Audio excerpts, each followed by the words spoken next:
Mesdames et messieurs, bonjour et merci d'être au rendez-vous de cette session d'information sur Deux Télévision.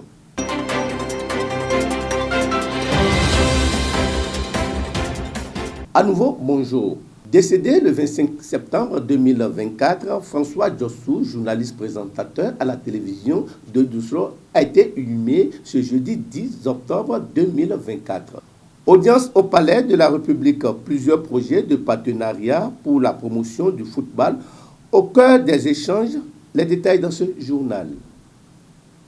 Célébration de la Journée mondiale du coton. La directrice de l'Organisation mondiale du commerce OMC est reçue par le président Talon, compte rendu dans ce journal.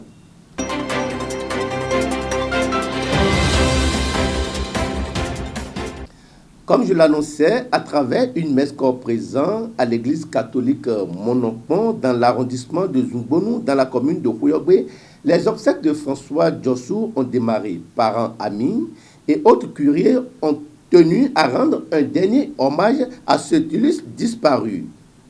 Ce jeudi 10 octobre 2024, jour particulièrement difficile pour les parents, amis, frères de celui que nous appelons désormais Feu François Djossou, fauché dans la fleur de l'âge, après un demi-siècle de vie sur terre.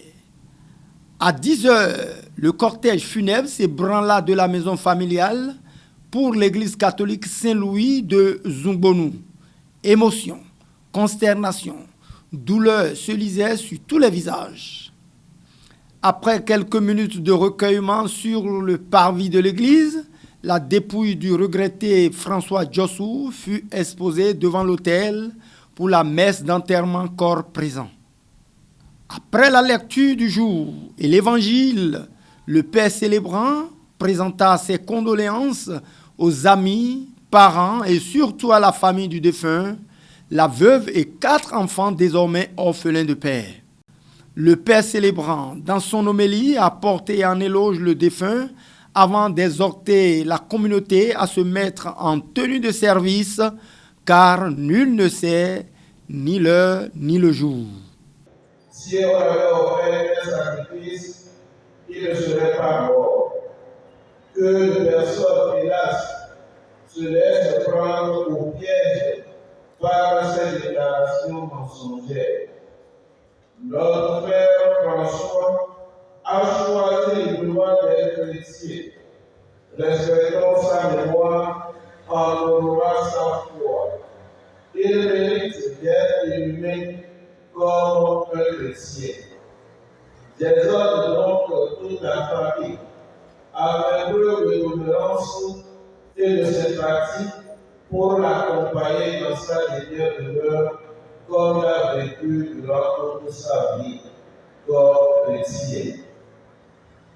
Nous voyons, comme le dit le livre de la sagesse, que Dieu veille sur ses amis et qu'aucun tourment n'a de prise sur eux. Chants et prières ont accompagné cette exhortation. Ce fut le tour des enfants de remettre l'âme de leur père entre les mains de l'Éternel. Si la vie est jetée dans les mains de l'Éternel et que vivant au mort nous abandonnons à Christ, je vais prier que Papa n'est pas mort. Il est entré dans la vie. Afin que la présence de l'Eucharistie, des funérailles de Papa François Djossou, mobilise le ciel en sa faveur pour que les anges portent devant la grâce de Dieu. Là où il n'y a plus ni lamentation ni pleurs, mais la joie qui ne finit pas. Seigneur, exauce-nous.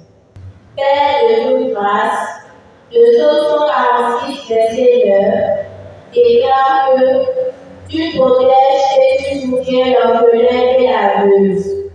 Alors, Dieu tout-puissant, je te recommande notre maman et les enfants que nous sommes. Sois notre rempart, notre force et notre espérance en ce moment de dure épreuve, afin que rien ne vienne à nous séparer de toi, l'unique et véritable Père. Seigneur, nous te prions. À la fin de la cérémonie, les larmes aux yeux, la fille cadette et le chef de la famille Djossou adressait une oraison funèbre à l'endroit du feu François Djossou, qui fut conduit à sa dernière demeure dans l'intimité familiale à Manokon après les condoléances reçues à l'église. L'Éternel a donné et l'Éternel a ôté. Que le nom de l'Éternel soit béni. Alors, nous sommes reconnaissants à Dieu pour nous avoir prêté son Fils François durant toutes ces années. Nous sommes convaincus que l'Éternel, dans sa souveraineté, saura combler le vide que tu as laissé dans nos cœurs. Le Saint-Esprit saura nous consoler et nous fortifier. Comme le dira un auteur célèbre, il y a quelque chose de plus fort que la mort. C'est la présence des actions dans la mémoire des vivants. Alors, papa, nous continuons à garder chacun de ces souvenirs, moments passés avec toi. Papa, c'est avec certitude que nous confessons devant cette assemblée que tu as combattu le bon combat. Les enfants Joliette, Elfie, Esther et Béranger, c'est avec peine, en ce jeudi 10 octobre 2024, de l'illumination de nos frères, frères, oncles, époux, cousins, que je prends la parole au nom de la famille Djossou Boudirou de Manokon. Mon premier mot est de rendre grâce à l'Éternel puissant qui a permis cet événement douloureux, en même temps pour tout ce qui, en même temps pour tout ce que notre frère François a été dans notre vie et surtout pour notre famille. Mon second mot est de nous inviter à beaucoup prier pour que son âme repose en paix. Oui, pour paraphraser Job, tu as donné, tu as repris, que son nom soit béni à jamais. François a été baptisé dans cette même église le 30 mai 1993 par le père Justin Viollet. En ce moment, nous étions station de la paroisse Saint-Denis de Serre. Après sa étude primaire, à l'école primaire publique de Manokon, il a obtenu son CFR en 1986. Il a obtenu son BPC en 1991 au collège de la Grande de Serre et a continué le second cycle de la seconde A en terminale A au CEG pour d'alors. Après l'obtention de son baccalauréat, il va poursuivre ses études supérieures à l'Université nationale du Bénin, ULB, la seule en ce temps en s'inscrivant en allemand. À l'instar de la communauté internationale, le Bénin a célébré le lundi dernier la Journée mondiale du coton. En marge de la célébration, la directrice de l'Organisation mondiale du commerce OMC est reçue en audience par le chef de l'État, Patrice Talon. Suivez l'élément. Oui, Monsieur le Président Talon, Madame le ministre du Commerce et de l'Industrie et toute l'équipe béninoise pour le bon travail qui est fait pour soutenir le secteur cotonnier au Bénin. Nous faisons partie d'un partenariat pour le coton pour soutenir le pays de C4, les pays de Tchad, Burkina Faso, Mali, Bénin et plus Côte d'Ivoire qui travaillent à valoriser le coton. Et ce que nous voulons, c'est de transformer le coton ici sur place pour créer plus d'emplois pour les jeunes et d'avoir accès au marché africain et à l'extérieur. C'est extraordinaire d'avoir le choix de Bénin, c'est parce que l'économie marche au Bénin. On apprécie le travail qui est fait sur le coton au Bénin. Donc Bénin est en avance.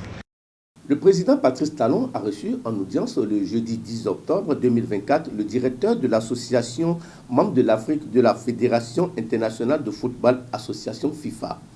Il était accompagné pour la circonstance du ministre des Sports béninois, Benoît Dato. Au menu des échanges, le développement du football et d'autres sports. Reportage. Continuer à travailler sur cette lignée que l'on a. La Confédération africaine de football est pleinement engagée parce que le secrétaire général était à mon poste auparavant et nous continuons sur le même chemin avec le président de la fédération et le gouvernement pour avancer et donner de vraies chances et de vraies opportunités à la jeunesse béninoise. Nous avons abordé le développement du football en général et tous les projets sur lesquels la FIFA nous accompagne aujourd'hui, à savoir le centre de perfectionnement de Missirete, de Ndali, des jeunes filles de Lokossa qui est un projet et qui va être construit bientôt, à travers le coach talent qui est un programme de la FIFA qui nous a mis à disposition des coachs talent qui encadrent nos enfants, nos potentiels, et également le projet Forward qui permet aujourd'hui d'avoir quelques infrastructures. Et donc globalement, il y a ces projets qui sont déjà en implémentation et d'autres à venir dans le cadre de certains partenariats avec des acteurs internationaux. Il est envisagé également d'autres projets dans le cadre du développement du football. Nous sommes très heureux et très fiers de faire cette route avec la FIFA et de toujours continuer à mériter la confiance et de rester dans la dynamique qu'il faut pour le développement. Chers téléspectateurs, c'est la fin de cette édition. À bientôt.